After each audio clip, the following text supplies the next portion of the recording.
This is JRD 1016 on the Sleeper Streets, and you're listening to the All Formats podcast. Unparalleled fantasy advice for #all formats. All right, everybody, welcome to another episode of the College Format Podcast, another side project of the actual All Formats podcast where we talk strictly about college football. And this week, another pretty okay week for college football. Not a lot of big matchups, not a lot of big top teams playing against each other in those like highly ranked college football games, but another all right games for kind of those prospects that we're actually looking to watch. Those 2023 RBs had a pretty decent week. 2024 RBs had a pretty decent week. And a 25 RB had another phenomenal game that we'll be talking about a little bit later. But without further ado, I kind of want to just get right into it. As you can see, we have the Kayshon Boutte jersey still in the box this week. We're going to be talking about him a little bit later, mostly because of how much lower I am on him than probably consensus. And if you can tell, we got some additions to the actual box dresser holder thing we got going on. This little bad boy right here is a signed Bryce Young helmet, which I think it's pretty friggin' nice. But I'm kind of a little bit higher on Bryce Young than I was to start the year. We'll talk about that a little bit later. I can't see it too well, but it's an A.J. Brown signed Eagles helmet right there. The kid's a friggin' beast. And then sticking to my, just for no reason, my absolute love for Drew Lock. We have a signed Drew Lock Seahawks helmet there. Got it for pretty cheap, so don't worry about it. But yeah, so we got some additions to the background. We're now adding to the actual YouTube video part of this actual podcast. And maybe one day this will all be hanging above me in like a green screen somewhere. And maybe I'll have hundreds of viewers and people actually want to actually see me talk about some of this stuff. But for now, we're just going to keep trucking along. So we're going to go recap some of the top games and top prospects that just occurred in week 3. Getting right into it. One of the games I was really excited to watch was the Syracuse versus Purdue game, and mostly for Sean Tucker. And Sean Tucker kind of disappointed me. I was really hoping he would have one of his better games against actual really good competition in Purdue for what he's used to playing in Syracuse. And he kind of disappointed. He only had 18 carries for 42 yards, averaged 2.3 a carry, only 2 catches for 23 yards. He was really just wasn't there. And also, I don't want to kind of make excuses for him, but it seemed like the game plan was they went down. It was kind of a close game for most of the game, but they were like kind of always trailing a little bit. And the quarterback for Syracuse, this Garrett Schrader, ended up having like a really good game. Not a really good game, but like a pretty good game. And he was kind of the main focus of the offense. They were throwing a lot more. They were letting this kid run a lot. So if I want to make excuses for him, that would be it. He really wasn't like a huge part of the offense, which he usually is in most of their games. But yeah, he kind of disappointed me. Really wasn't excited about what he put on tape in that Purdue game. I was really hoping that'd be one of his breakout games almost to like kind of the whole nation, but really wasn't it. And then this Charlie Jones, the wide receiver for Purdue. Kids, if you're playing these CFF leagues and you're just strictly college football players, then this kid's probably wide receiver 1 on the year. He had another huge game, 11 catches, 188 yards, and another touchdown. Him and this Aiden O'Connell, I believe, are like buddies from high school. This kid is just playing. They have like a connection that is just top notch. Like they always know where each other are on the field, and he always looks his way. So if you're playing in the CFF leagues, I think he's a pretty good addition. If you weren't able to add him on already, our waivers just went and one of the C2C leagues that I'm in, and he went for a pretty decent amount of money. So yeah, Charlie Jones, huge for the college football side of actually fantasy football. And then moving on, we got Oklahoma versus Nebraska. I think this was a pretty okay game for these Oklahoma players. Nebraska is not the best competition, but kind of seeing a Big Ten school playing against Oklahoma was pretty nice to see. Eric Gray had a pretty good game, actually. 11 carries, 113 yards, 2 touchdowns.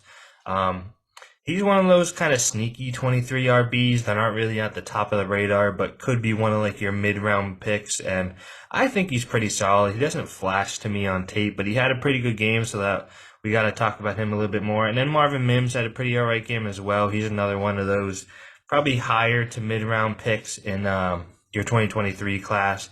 Smaller wide receiver, really fast though. He's really twitchy.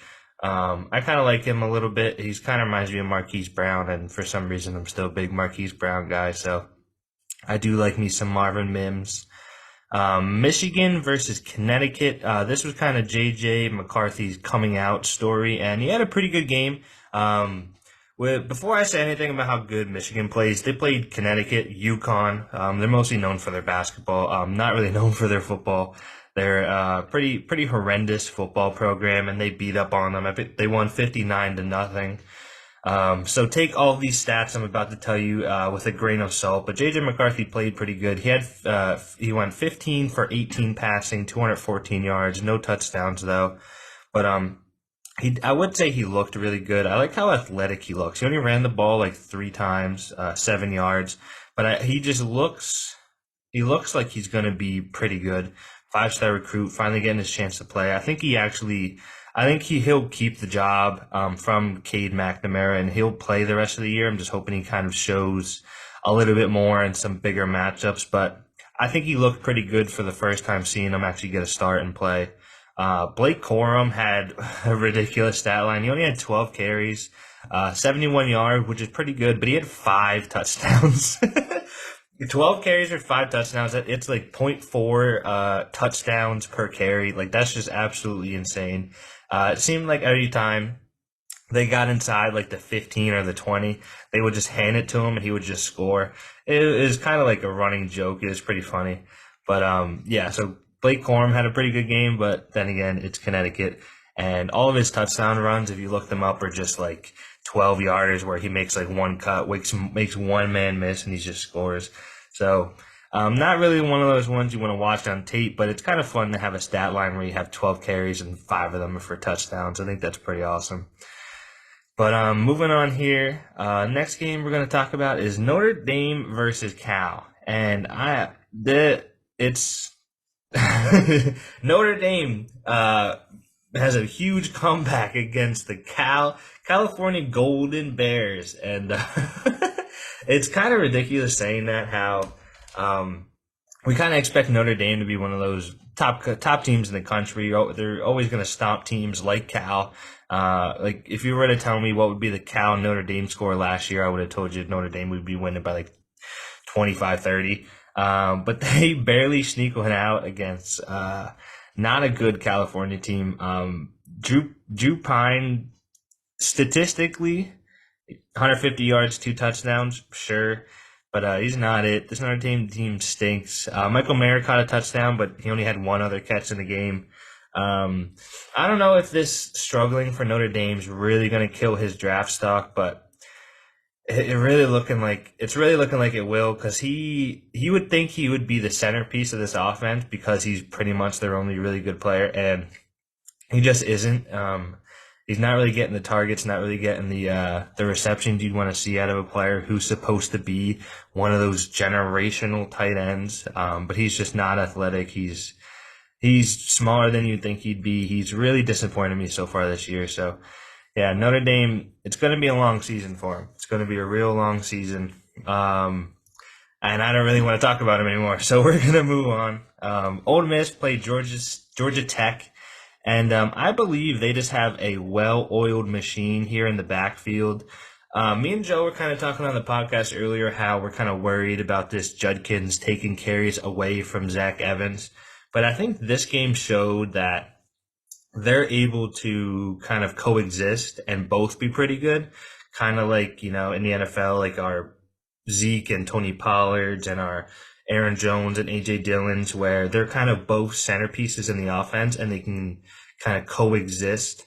I think it's the same thing with Zach Evans and Quinshon Judkins for Ole Miss.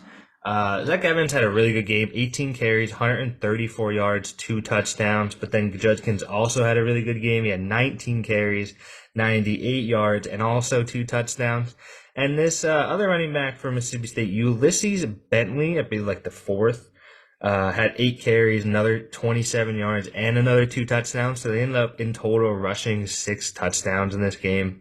I guess that's the Ole Miss's new offensive style, is they kind of realize they have a lot of strengths in their backfield with Evans and Judkins, and they're kind of just prioritizing just running the ball a lot, kind of like the Eagles did last season in the NFL. But I still love Zach Evans.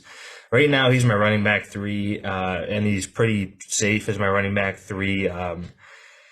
He might be able to move himself up into that tier with Jahmyr Gibbs, but I kind of need to see more of like the receiving game for him. He didn't actually get a target or a reception this game, but if he can kind of improve on his receiving ability, I might put him right up there with Gibbs. But I love me some Zach Evans, and I think Judkins is going to be a really good player too. So yeah, them 23 running backs still looking good. They had a big week this week, and they kind of just keep improving their draft stock, which is shocking because they're already so high. I have NC State versus Texas Tech in here. Basically, just say Devin Leary isn't it. Our guy, the Kip professor, keeps talking about him, and I just don't. He just doesn't show anything to me. He really didn't have many stats. I mean, they won the game, but I just don't think he's it.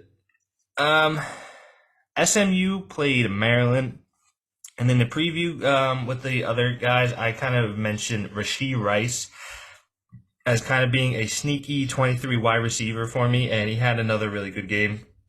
So we're going to kind of introduce him as like a player profile in this pod. Against Maryland, he had 11 catches, 193 yards, no touchdowns, but another huge game. And then for the Maryland side, I was kind of excited to watch Raheem Jarrett and Dante Demas. They both kind of had quiet-ish games. Raheem Jarrett caught a long touchdown, kind of saved the stat line, but they kind of disappointed me a little bit because I just kind of I want to see mostly Raheem Jarrett. I want to see him kind of get a lot of touches and kind of show me something. But he did have the nice touchdown catch, but that was pretty much it. But Rasheed Rice, we're going to kind of introduce you to him. So he is a 6'2", about 200-pound wide receiver for SMU. He is a true senior. He's in his 4th year of college. And throughout his freshman year, he didn't play too much, but his sophomore and his junior year, it was basically him and Danny Gray, the wide receiver for the 49ers, were kind of like the 1A, 1B of this SMU offense. And to be honest, I kind of liked Rasheed Rice a little bit better from last season.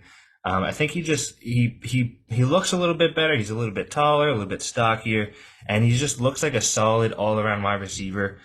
So far this season, he's played 3 games. First game, 8 catches, 166 yards, and a touchdown, caught a 54-yard ball. 9 catches, 132 yards, 2 more touchdowns, and then the 11 catches, 193-yard game I just talked about.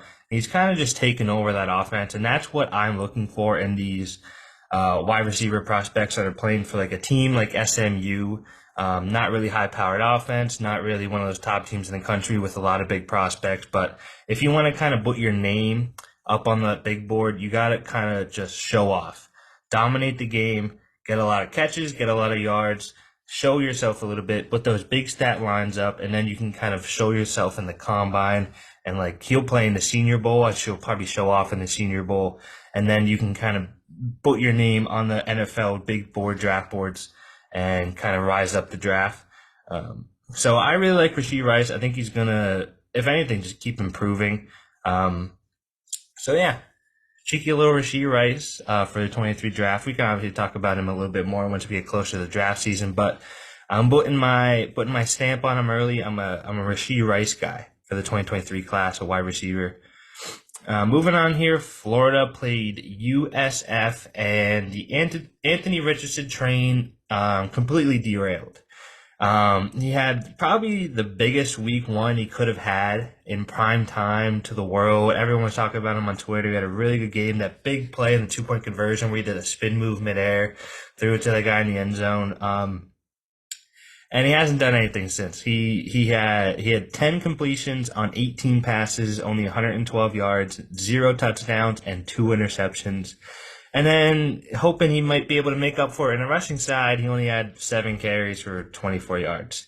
Really just he's fully showed that he probably needs another year in college. He needs another year to kind of develop as a passer, kind of be able to read offenses a little bit better, and just kind of get a better flow of the game. They were barely able to even squeak this one out against USF, and they were pretty big favorites in the game. That's what I was hoping he could kind of use this as like a get-right game, kind of stomp this team. But he might just not have it. So I'm kind of hoping he stays in college for another year and then develops as a passer, and then just kind of shows improvement, and then he can come out next year with kind of not really a weaker QB class, but he'll have a better chance, I think, of being an actual pick, top probably first round pick, because right now what he's putting on tape really just is not good at all. So hopefully Anthony Richardson just run it back next year. Let's play this year out and then let's run it back again. So yeah, hate to be an Anthony Richardson guy right now, but what are you gonna do? Moving on, so Texas played UTSA, and Bijan Robinson had another really good game. I don't really have to talk about him much. He's kind of just solidifying. If you had any doubts of him being the number 1 pick, and probably is he an all formats pick? Maybe we should make that a thing where each year we pick our all formats pick. But I really think even with the QBs playing really good this year and some of the other running backs, Bijan just has to be the best player in the class. He had 20 carries, 183 yards for 3 touchdowns. One of them being a nice 45-yardish run, and he's just it. He's a dude. He's a guy. He's the top player in the class. He's elusive. He's powerful. He's quick. He's smooth. He's explosive. He's everything you're looking for in a running back. And yeah, I think he's got to be the 1-1 in all of your formats, even with the 2 QBs, even with the 4 tight ends. It has to be Bijan Robinson. He's just so dynamic. And moving on to the next player here, well, I say player game, but also just the player. UAB versus Georgia Southern, and this is going to be our next introduction to a new player that we're going to start talking about, who's kind of put his name on. He was kind of like a guy to talk about last year in his sophomore year, but his junior year, he's even stepped up a notch from his really good sophomore year he had, and that is Dwayne McBride, running back for UAB. So Dwayne McBride is a 5'11", about 210, 215-pound junior running back for UAB. And he kind of took over that job his sophomore year. And he ended his sophomore year with 204 carries, 1,371 yards, 13 touchdowns. Pretty freaking good. Not really a pass catcher, but really just takes over the game as a running back. He looks really smooth, and he kind of falls in the same kind of mindset as Rasheed Ali, the running back for Marshall, where he looks like a guy who just takes over the game, looks like the best player on the field, really explosive, looks really good, but he's playing for Marshall, but he's playing for UAB. You got to take into consideration the defense and the skill level that these guys are playing against, and you got to kind of determine, is he really good because he's really good, or is he really good because he plays against Georgia Southern? With that being said, he had 28 carries for 223 yards and 4 touchdowns against Georgia Southern, which, to be fair to him, if you're looking at a guy who is playing against these lower skilled colleges, you would want him to just completely dominate and show that he's the best player on the field, and he has done that. That's what the kid does. He just kind of takes over the game. Even if they're down or it's a close game, they're kind of do that Tennessee Titans thing where we're just going to give it to Derrick Henry because he's our best player. UAB does the same thing with McBride. We're going to give it to him because he's our best player. He's our best chance to win, and they still do that, and he still dominates. So that's what you're kind of looking for. I watched a little bit of a tape on him. I'm not going to sit here and lie to you that I really know this player as a prospect, but from what I've seen, he's not like super twitchy, not super quick, not super fast, not super elusive, but he's just really solid. He's got really good NFL size. So I really like this kid. He's kind of like a sneaky 23 RB. We'll kind of see if the combine and the NFL teams kind of agree with us that we think he looks really good. But I feel like we do have to start talking about this guy, Dwayne McBride. He's probably going to just keep rising up draft boards because there's no reason he can't just keep producing. Some more stats I'll give you for you guys. So this was their second game of the year. In the first game of the year, they played against Liberty, and he had 20 carries for 177 yards and only one touchdown. He did lose 2 fumbles in that game, but really tough to say. But he's averaging 8.3 yards per carry so far this season. On the number of carries he's getting is pretty insane. So, yeah, Dwayne McBride as kind of like a sneaky 23 RB, and this 23 class just keeps getting better and better. So, tune into him probably a little bit later on this season, see if he if he comes out this year, and then also if he kind of shows off in the combine, see if he's getting any draft buzz. So, yeah, keep your eyes on Dwayne McBride, running back from UAB, being a cheeky little 23 mid to late round RB. And then Arkansas, Raheem Sanders had another really good game.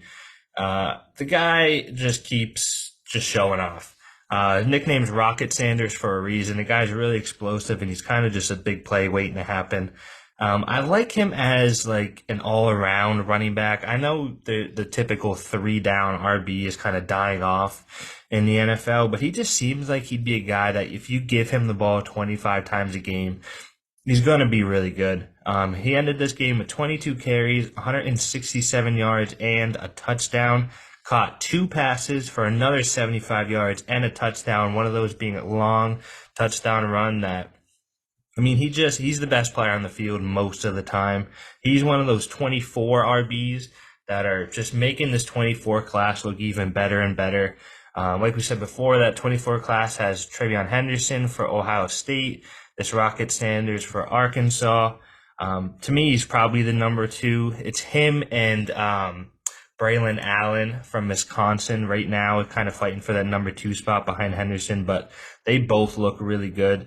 And he keeps having good games. I really like Rocket Sanders. He has that typical size that you're looking for, and he can catch the ball too. He's really explosive. He's really good. So Rocket Sanders is a dude, is what I call him. I think I'm going to start labeling guys I like as dudes. So let's see if from later on now if they can earn the dude label for me.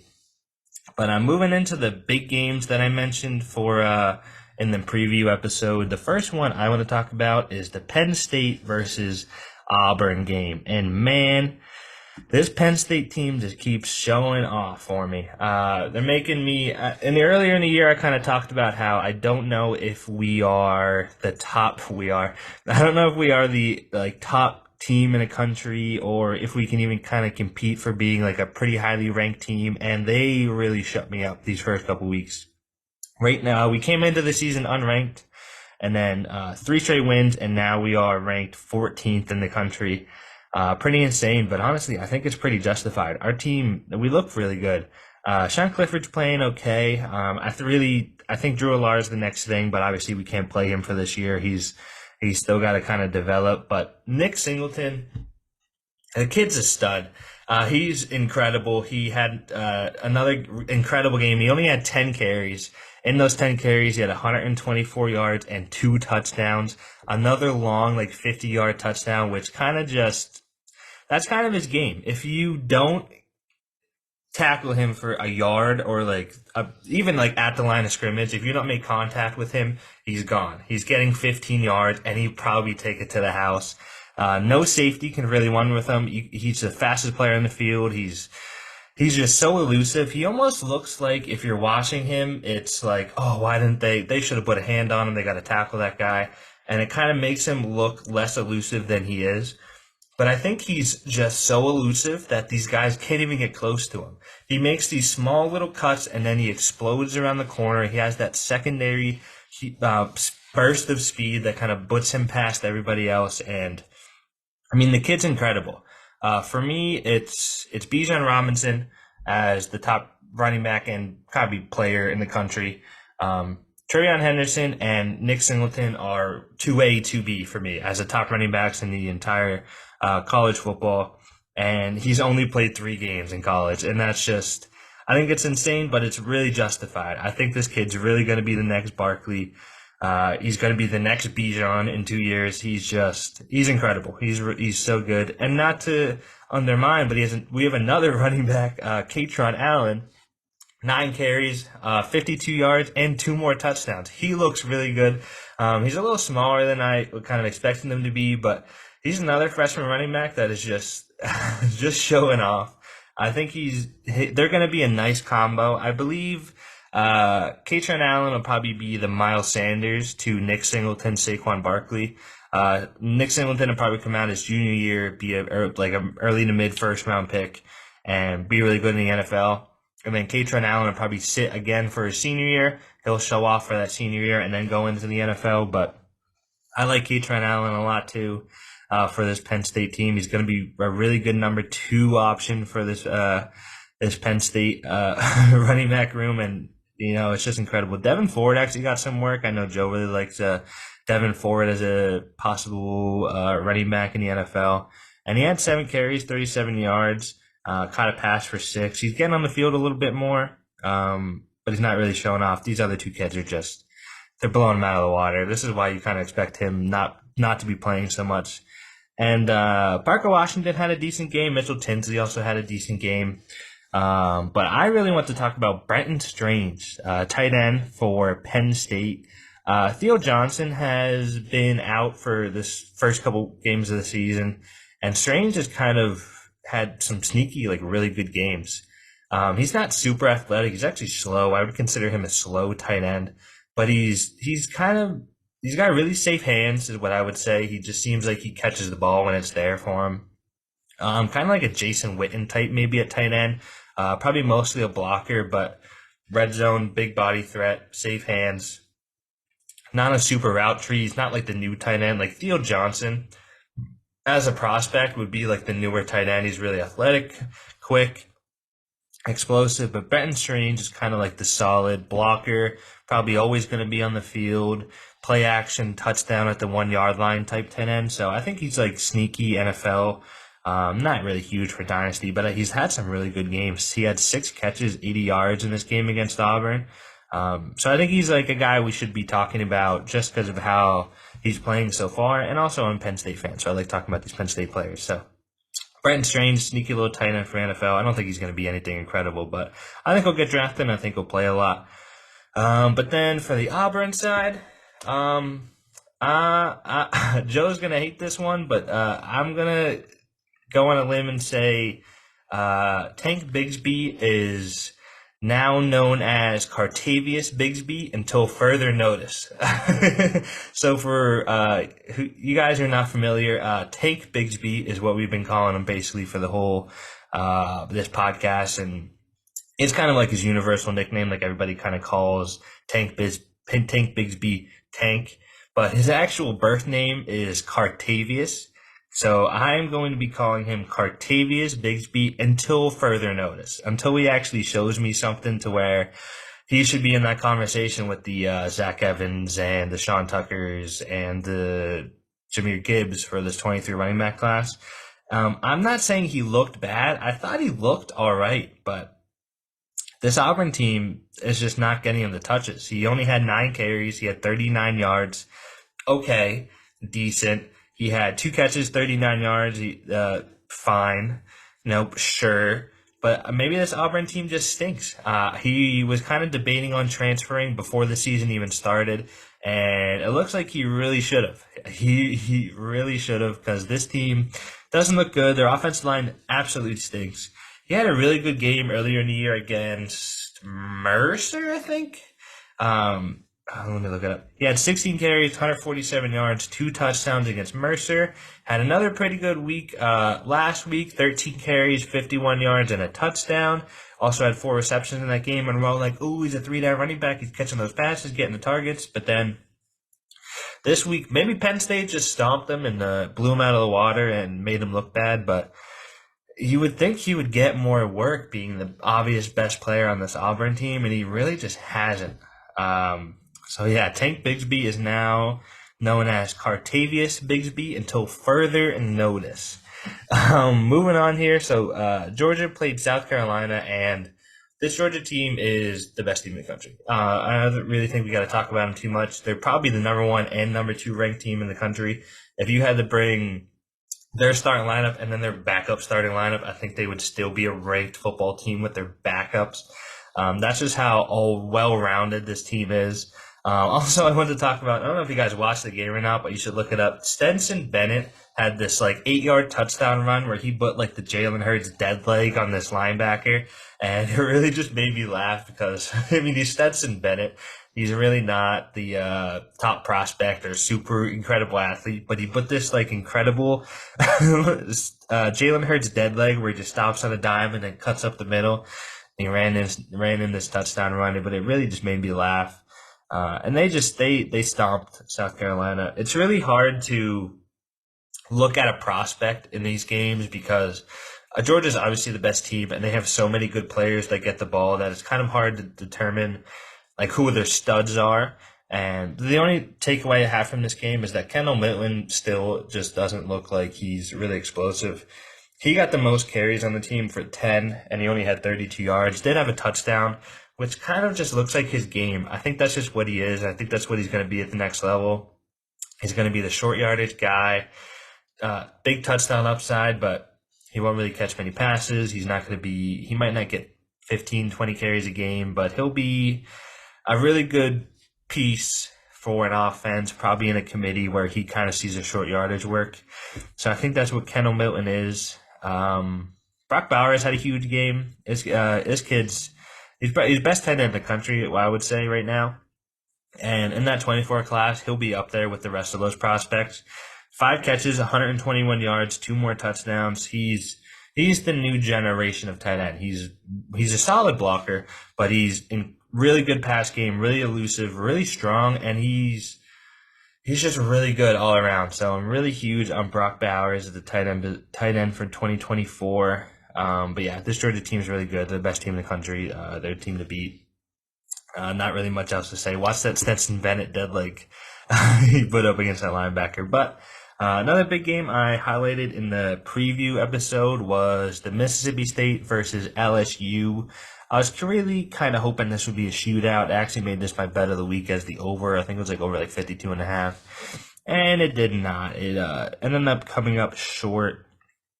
The total in the game was 31-16. Mississippi State really disappointed me. I was kind of hoping Will Rogers would have a good game, and he just played okay. 24 completions on 42 pass attempts, 214 yards, 1 touchdown, 1 pick. Really just didn't look good. Wasn't able to really get into a flow of the game, and it just didn't really happen for Mississippi State. And then LSU, I would say Jaden Daniels probably had his best game so far this year. 22 for 37. 210 yards and a touchdown. Also ran 16 times for 93 yards and another touchdown. So he ended up he looked pretty good. He's not it if you're a Kayshon Boutte guy in the box. He just doesn't hyper target the wide receivers or their best player in Kayshon Boutte. Malik Neighbors ended up having a decent game, 6 catches, 76 yards. But Kayshon Boutte, 3 catches, 31 yards. He's really not doing anything. It's really, I don't know what it is. A lot of people still have him as their wide receiver 1 for the year just because of the prospect that he is, but I don't know. I don't think I see it. He doesn't look super athletic. He doesn't look super twitchy. He kind of reminds me of, I don't really know. I don't know what he's supposed to be. He hasn't shown me anything so far this year to where he can warrant a top 1 or top 2 wide receiver position. And in this 23 class, doesn't look athletic to me. Doesn't look like he even wants to play there. There was this whole transfer drama thing going around for a while, and maybe he should have. Maybe he should have went to a USC like Jordan Addison did, or anywhere else besides LSU. I don't know. I think we're going to be putting out, or I will be, or maybe I can get the rest of the All Formats pod to contribute to it as well. But I'm going to do a updated 2023 rankings video, and he'll probably be a big talk of it because I don't think he's it. I think he's solid, but he doesn't look like a top prospect to me. So I think we're gonna that video might come out either later this week or next week. But we're gonna do an updated 2023 rankings video, and we'll be talking about Boutte hopefully a lot because I don't think he looks that great. Another game, couple more games left to talk about here. We have Miami, the U Hurricanes, and Tyler Van Dyke go against Texas A&M, and Van Dyke ain't it. 21 completions, 41 yards, 221 completions on 41 attempts, 217 yards. Fine, but 0 touchdown passes. You gotta be throwing touchdowns in this game. He really looks like he'll be a Jimmy Garoppolo type at the next level, just like a game manager. Solid, doesn't turn the ball over, but also doesn't make those big plays. So Tyler Van Dyke kind of disappointed me, but I was kind of impressed by Devin Achane this game. Stat line doesn't look incredible. 18 carries, 88 yards, no touchdowns. 4 catches, 42 yards, another touchdown with a nice little touchdown run he had, which I think was there's 2 touchdowns in the game. But he looked a little bit better. Didn't really have that explosion game that I want him to have, but he looked improved. I think what he's showing in the past game is what's gonna really transfer to the next level for him is being that quick scat back guy that you just get out in space, give him the ball, let him take it to the house because he's just faster than everybody else. So, yeah, really impressed with what Achane put on tape so far. Well, not really impressed with the first couple games, but this game showed me some improvement. Still really excited about him as a prospect, and if anything, wait until the combine. He might run a 4.31. How fast that kid is. And the last game to talk about is USC played Fresno State, and this USC team is the real deal. I think they got a chance to be a top 4 team in the country. If they can go undefeated, hopefully, but maybe. Right now they're ranked 7th. I think they got a sneaky chance to sneak into that 4 spot if they can, even if one loss might get them in there, but I really like this team. Caleb Williams is my QB1 for the 24 class. I love me some Drake May, but it has to be Caleb Williams. Caleb Williams would be my QB1 probably in this class as well, in the 23 class over Bryce Young. But I really think he's a really good player. He's just kind of runs the offense just so well. He's the newer style QB where take a lot of shotgun snaps, kind of let him make plays, throw the ball down the field, and he does that really well. And Jordan Addison had another really good game. 6 catches, 69 yards, another touchdown. The kid's a stud. I'm not really worried about his size. I think he plays bigger than he is. I think he's always open, and I really think he's going to be a really good player at the next level. I think NFL teams are going to fall in love with him too. He's going to be a first round pick. He's going to go to might even be a top 15 pick right now in the NFL with how he's playing, but right now he's my wide receiver 2. Still, JSN has not given me a reason to not make him the wide receiver 1. But Jordan Addison's my wide receiver 2. Kayshon Boutte's given me a lot of reasons to not make him my wide receiver 2, so he's backed up a little bit. But yeah, I'm still high on Jordan Addison. I'm probably going to keep getting higher on Jordan Addison. He hasn't given me a reason to not be high on him, so there we go. That'll wrap up the Week 3 college format recap. Tune in later on this week. I'll be doing a preview video of Week 4. It looks like a little bit of a better week this week for college football just in general. But we're going to keep doing what we're doing. We're going to tune into these prospects that are coming in the NFL, mostly in this 23 class. Keeping our eyes on them. Keep your scouting going, boys. Keep those eyes working. Let's tune into those stats. Let's keep working. Let's make this 23 class what it should be. Thank you guys for tuning in. Thank you guys for watching. This is another, I don't know how long this video is, but this will be another short one. Just me. Nobody else was able to make it for the day, but yeah, thank you guys for watching. I really appreciate it. Hit that subscribe button, hit that like button. Tell your friends, if you got any college, buddies that like watching college football, showing my videos. Give me those viewers, baby. That's what we like to see. But yeah, thank you guys for watching. Tune in later this week. We'll be doing a preview video for Week 4 college football.